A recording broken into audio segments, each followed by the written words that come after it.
देश के real estate sector में कोविड-19 के बाद आई तेजी ने आगे भी जारी रहने का काम अंतरिम बजट में काफी हद तक कर दिया है। वैसे तो उनमें होम बायर्स को टैक्स छूट, रियल एस्टेट सेक्टर को इंफ्रा का दर्जा और अफोर्डेबल हाउसिंग को अलग से छूट दिए जाने की डिमांड की अनदेखी की गई है। इसके बावजूद बाकी जो ऐलान किए गए हैं उनमें रियल एस्टेट सेक्टर को काफी हद तक मदद मिलने का अनुमान है। Housing for middle class.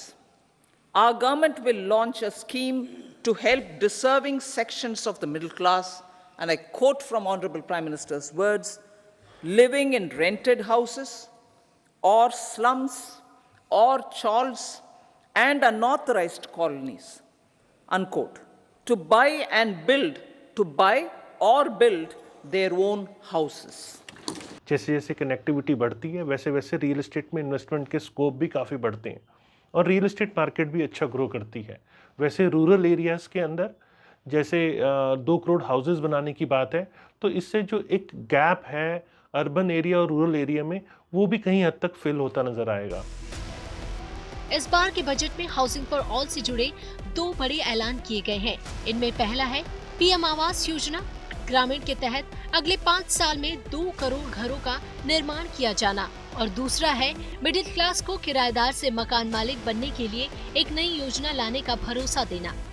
इस स्कीम में मध्यम वर्ग के उन लोगों को घर दिलाने पर फोकस किया जा रहा है जो चौल, झुग्गी, अवैध कॉलोनियों में रहते हैं। इससे इनके कब्जे में मौजूद जमीन को खाली कराया जा सकेगा और रियल एस्टेट के डेवलपमेंट के लिए जमीन मुहैया कराना आसान हो जाएगा। जानकारों का मानना है कि ऐसी कोई भी स्कीम 2 तरफा फायदा करेगी, यानी घर खरीदारों की एक नई फौज इससे पैदा होगी और महत्वपूर्ण लोकेशन पर खत्म होगी जमीन की उपलब्धता भी तय हो सकेगी।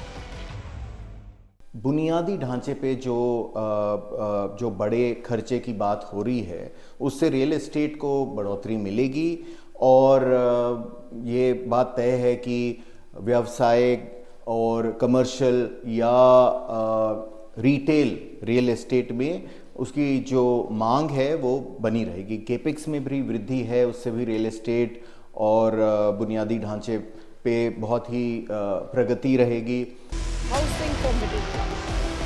रियल एस्टेट से जुड़े ऐलान केवल यहीं तक सीमित नहीं रहेंगे। जिस तरह से वित्त मंत्री ने कैपिटल एक्सपेंडिचर पर आवंटन को 11.1% बढ़ाकर 11.11 लाख करोड़ कर दिया है, उससे रियल एस्टेट को बड़ी मदद मिलेगी। ये रकम जीडीपी के 3.4% के बराबर है और इसका मुख्य हिस्सा इंफ्रास्ट्रक्चर पर खर्च होगा। इससे रियल एस्टेट के लिए भी नए मौके पैदा किए जा सकेंगे। वहीं शहरी इलाकों में ट्रांजिट आधारित विकास से घरों की डिमांड को बढ़ावा मिलेगा और प्रॉपर्टी के दाम भी बढ़ेंगे। इसके साथ ही टूरिस्ट सेक्टर के विकास से भी होटल, रेस्टोरेंट समेत पूरे कमर्शियल रियल एस्टेट सेक्टर को मदद मिलेगी। इसके अलावा स्टार्टअप को एक अतिरिक्त साल के लिए टैक्स छूट देकर ऑफिस रियल एस्टेट को फायदा मिलने की उम्मीद है।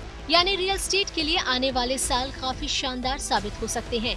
हाल ही में आई मोतीलाल ओसवाल की रिपोर्ट्स में भी कहा गया था कि अगले 7 से 8 साल तक रियल एस्टेट सेक्टर की रफ्तार इसी तरह जारी रह सकती है। यानी इस सेक्टर के अच्छे दिन इसी तरह जारी रहने की भरपूर उम्मीद है। वीडियो पसंद आया तो हमें लाइक, कमेंट, शेयर और सब्सक्राइब जरूर करें।